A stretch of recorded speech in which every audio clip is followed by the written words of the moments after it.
Hi, I'm Steve Campbell, and this is Voices of Calm. The author Steve Beaulieu has graciously offered one of his short stories to have me read for you today. I hope you enjoy it. There was a shuffling sound followed by a clunk. Riffraff shoved his big, round eyeball closer to the crack in the door. Peering out, he saw the tall, squeaky-voiced one. It had just put a clear glass of liquid on the table near the tiny one's bed, and now it was leaning over to... What was it doing? It was sucking the little one's face off! Oh, wait, no, it's okay. He heard the tall one say, "Good night." The light clicked, and they were all in darkness. Darkness was what Riffraff liked best of all.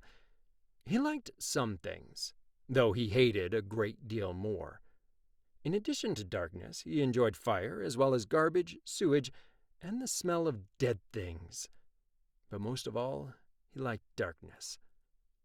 Once he was sure that the little thing wasn't going to get out of bed, he shut his eyes tightly and made his body dematerialize through the closet floor. When he regained his shape, he was hidden within the pantry, surrounded by cans and bags of stuff these creatures called food.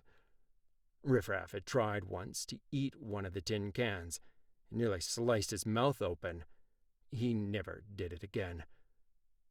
Riffraff pushed ever so softly on the pantry door. It was one of those things with hinges in the middle, and the door folded outward. The tall one was just coming down the stairs. She flipped the switch, and click, a new light came on in the kitchen. It was bright. Riffraff hated brightness.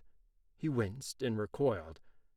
The tall one, using her squeaky voice, did something Riffraff once heard referred to as singing. It was when one talked in an odd sort of way, holding out some syllables longer than others, raising and lowering one's voice at what seemed to Riffraff to be completely at random. He wasn't completely sure what the purpose of it was. To him, it sounded like she was invoking an incantation of some sort, but nothing happened when she'd completed her spell. The squeaky-voiced one also had long hair and a sort of pale, sickly-looking color to her skin, not at all like Riffraff's deep crimson fur. She grabbed a small black contraption off of the counter and pointed it like a wand into the other room. Riffraff heard yet another click, and then a loud booming noise. Someone was in the other room, talking now. There were lots of them, dozens maybe, laughing, cheering, while the first one spoke in a sort of deadpan. So many voices, but he could see no one. Perhaps she was performing a spell. A witch. Riffraff hadn't expected to meet anyone of such great power when he'd taken this assignment to murder the tiny one. He'd received the assignment the same way he'd received all assignments. A small envelope filled with paperwork and photographs. Along with it, a square-shaped box that had a glowing set of numbers, time and date. When Riffraff pressed the button on the small box, he would find himself falling through the very fabric of time and space. The first couple of trips he'd landed hard. As the years had passed and Riffraff experienced the sensation enough, he'd learned to control his descent. "It's true, though," Riffraff heard the deep voice from the next room. "He really is making jobs, already, for the middle class." Riffraff heard the cacophony of voices making some kind of a boo sound. Yeah, the voice continued. "It's true. He's paying them to come to his rallies." There was a violent eruption of laughter that came afterward. How many hundreds of people were in this room?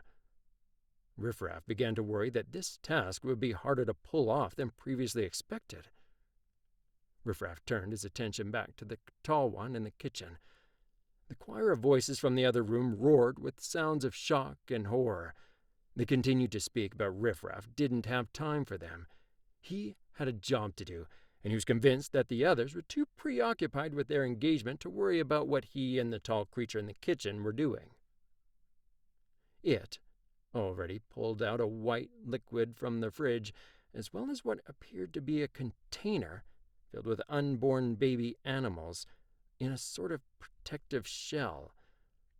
Riffraff's kind gave birth to their children live, but he believed these things were called eggs. The tall one turned and was now heading directly for him. The door opened wide. With a soft poof, Riffraff dematerialized. The creature closed the door, leaving Riffraff unnoticed. He watched as it hand-stirred a bunch of ingredients into a large bowl. It then poured the contents from the box it grabbed from the pantry in with it, stirring wildly the whole time. The witch is making a potion. There was a faint song playing in the distance, a sort of chiming sound. The tall one heard the sound as well, put down the spoon and bowl, and darted upstairs. Riffraff followed the witch, poofing upstairs. "Hello," the creature said into a rectangular unit placed against its ear. Then it sat on the bed and continued talking to the device. "Yeah, it's Grayson's birthday tomorrow. I'm making his cake right now. He's going to love it." Riffraff took advantage of the witch's distraction.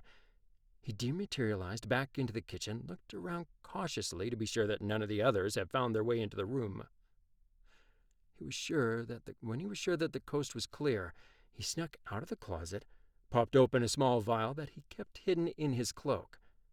The liquid inside was blue and had the appearance of something very hot. It sort of bubbled inside the vial. He poured the lot of it into the mixture on the counter and stirred it up. Confident that the poison would be eaten by the entire household, he closed his eyes tight and poofed away. And that is the end.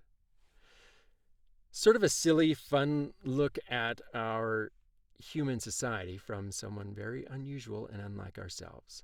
I hope you enjoyed it, and I hope you enjoy the rest of your day and are trying to stay calm and have good mental health while we're at this crisis. Talk to you soon.